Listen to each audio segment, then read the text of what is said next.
नमस्कार दोस्त, कैसे हैं आप लोग। आज हम लोग एक ऐसी बात पर चर्चा करेंगे जिसके बारे में आप सुनेंगे तो आपका दिल दहल जाएगा, क्योंकि आपको न्यूज़ के माध्यम से या पेपर के माध्यम से ये जानकारी मिली होंगी कि जब से देश आज़ाद हुआ यानी 1947 से लेकर के अभी तक हिंदुस्तान में किसी महिला को, किसी औरत को फांसी की सज़ा नहीं दिया गया है।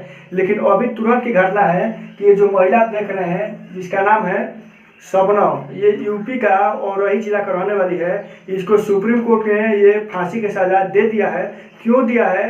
क्योंकि इसके कारनामा के बारे में आप सुनेंगे तो आपको ऐसा प्रतीक होगा कि खुद इसका मुंह नोच ले या खुद इसको मार दे। तो इसके कारनामा के बारे में हम लोग थोड़ा समझ लेते हैं। तो इसको सुप्रीम कोर्ट ने फांसी की सजा दे दिया है। तो हम ये जानते हैं कि जब किसी को फांसी की सजा होता है तो अनुच्छेद 72 के माध्यम से जो राष्ट्रपति महोदय के पास क्षमादान करने की शक्ति है, वहाँ लोग अपील करते हैं। तो उसी प्रकार इन्होंने अपील की है, तो उसको राष्ट्रपति महोदय ने खारिज कर दिए हैं। तो ये क्षमादान राष्ट्रपति महोदय ने कितने प्रकार का क्षमादान करते हैं इसके बारे में समझेंगे अनुच्छेद 72 के माध्यम से। अब 161 के माध्यम से जो राज्यपाल महोदय ने क्षमादान करते हैं उसके बारे में समझेंगे, ताकि कहीं कंफ्यूज होते हैं या कहीं कंपटीशन में पूछता भी है तो उसको अच्छे ढंग से हम लोग हल कर सकते हैं या किसी को समझा सकते हैं। तो इसके बारे में समझेंगे। तो ये कितने प्रकार क्षमादान करते हैं इसके बारे में समझेंगे। उससे पहले ये जो शबनम है थोड़ा इसके बारे में समझ लेते हैं, क्योंकि यूपी का और वही जिला का रहने वाली है। इसका ऐसे कारनामा है कि इसी का देन से हिंदुस्तान में अच्छी अच्छी लड़की का नाम है। बहुत ऐसे लड़की हैं जो आईएएस बनती हैं, पीसीएस बनती हैं, कलेक्टर बनती हैं। ऐसे बनिए ना। कुछ ऐसी लड़की हैं जो उनका दिमाग काम नहीं करता है, तो उसके लिए हम बता रहे हैं कि आपको ये कदम गलत करने से आपके पूरे परिवार जो है कि निंदा का पात्र बन जाएंगे, 20 वर्ष पीछे चले जाएंगे। तो ऐसा काम आप न करें। कोई प्रेम कुछ नहीं होता है, सब ये फटूरी बात है। थोड़ा इसके बारे में समझ लेते हैं। क्योंकि इसके पिताजी स्कूल मास्टर थे, स्कूल टीचर थे, शिक्षित परिवार था, संपन्न परिवार था। तो इसको जो है कि पढ़ाने लिखाने में घर वालों को बहुत योगदान था, लेकिन इसको पढ़ने में मन नहीं लगता था। इस शबनम को क्यों नहीं लगता था? क्योंकि गाँव ही में एक जो है कि बेवड़ा लड़का था, फंटूरा लड़का था, दरुआ, जिसका नाम था सलीम, 8वीं फेल था। उसके साथ इसको प्रेम हो गया। देखिए कैसा प्रेम हो गया। इसको आप देखेंगे ना तो आपको शर्म लगेगा। अब क्या है कि प्रेम हो गया उसके साथ मिलना जुलना शुरू की। घर वाले ने मना किया कि क्यों मिल रही हो उसके साथ, तो ये नहीं मानती थी। नहीं मानने का कारण ये हुआ कि लड़का बोला कि हम बेहद तुमसे प्रेम करते हैं, तुम्हारे घर में आना चाहते हैं। तो ये बोले कि घर में सब हैं, तो बोला कि ऐसा कोई दवा दे दो कि सब लोग सो जाएं, लेकिन पर हम आएंगे। ये लड़की ने नशीली पदार्थ दे दी, जिसके कारण घर में सब लोग सो गए। सोने के दौरान ये घर में दोनों लोग आए।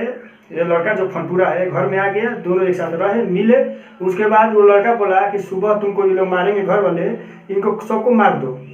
अब देखिए उसके कहने के अनुसार ये घर वाले को पूरे कुल्हाड़ी लेकर के पूरे परिवार को काट दी, जिसमें 7 लोग शामिल थे, माँ, बाप, भाई, 2 भाई, भौजाई, एक मौसी का, उसका रिश्तेदार का घर का था। यानी टोटल 7 लोग को ये लड़की शबनम मार दी। ये घटना कब की है?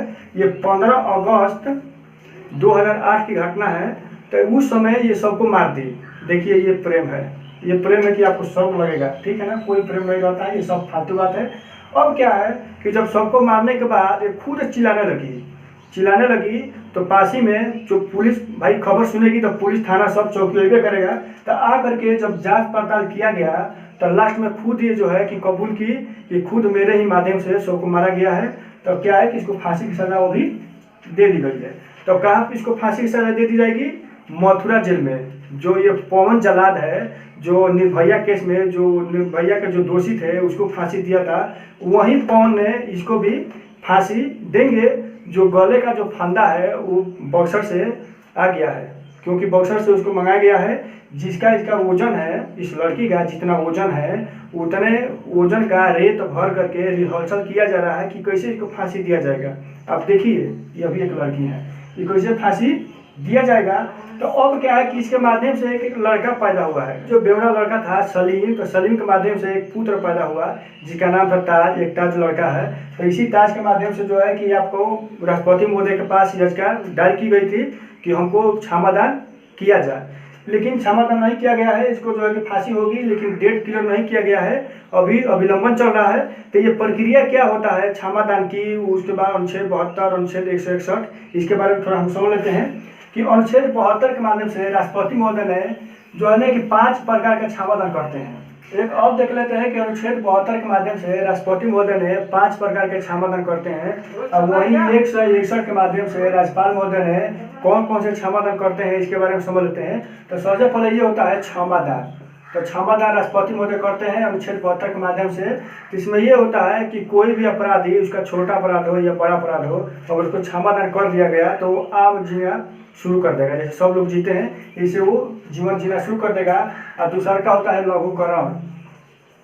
लघुकरण, तो लघुकरण का मतलब ये होता है कि किसी व्यक्ति को कठोर दंड जो है, कठोर दंड के साथ उसको सजा दे दिया गया है, लगभग 10 वर्ष के लिए मान चलिए सजा दे दिया गया है। तो लघुकरण के माध्यम से राष्ट्रपति महोदय ने जो उसका कठोर दंड है उसको कम करके, मतलब जो समय सीमा है वो 10 साल रहबे करेगा, लेकिन जो उसको कठोर दंड के साथ सजा दिया गया है तो वो कठोर दंड हटा सकते हैं लघुकरण के माध्यम से। अब आता है परिहार। तो परिहार का मतलब ये होता है कि वही है कि किसी व्यक्ति को कठोर दंड के साथ, जैसे मान चलिए कि 10 वर्ष उसको भी सजा दे दिया गया है, तो इसमें ये होता है कि इसमें समय कम किया जाता है। इसमें समय कम नहीं किया जाएगा, इसमें बस आपको कठोर जो आपका दंड है वो कम कर दिया जाएगा। और इसमें क्या है कि आपका कठोर दंड रहेगा लेकिन आपका समय कम कर दिया जाएगा। जैसे 10 वर्ष का आपका सजा है तो उसको 5 साल कर दिया जाएगा। तो ये नॉर्मल ये है। अब आते हैं विराम।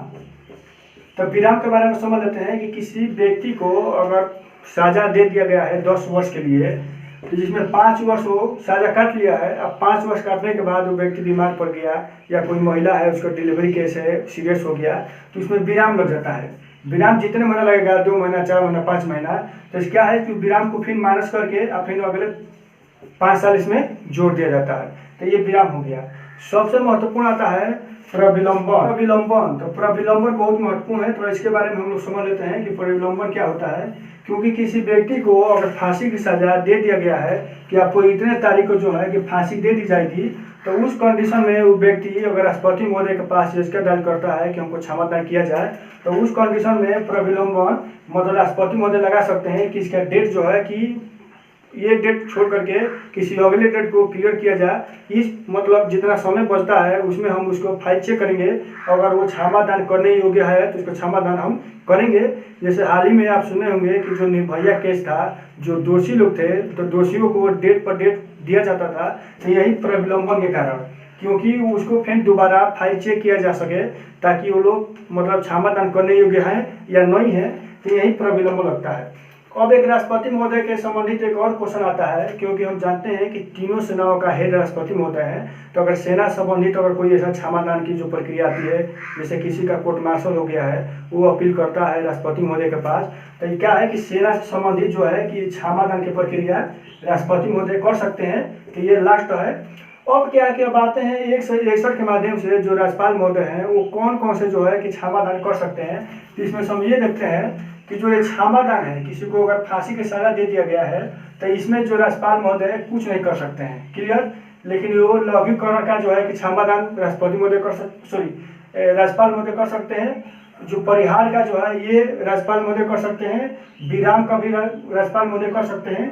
लेकिन ये जो प्रविलंबन है इसको जो है कि राज्यपाल महोदय नहीं कर सकते हैं, और न ये सेना संबंधित जो ये क्षमादान है इसको जो है कि राज्यपाल महोदय नहीं कर सकते हैं। तो यही है जो अनुच्छेद 72 के माध्यम से हम लोग पूर्ण विषय जानकारी लिए।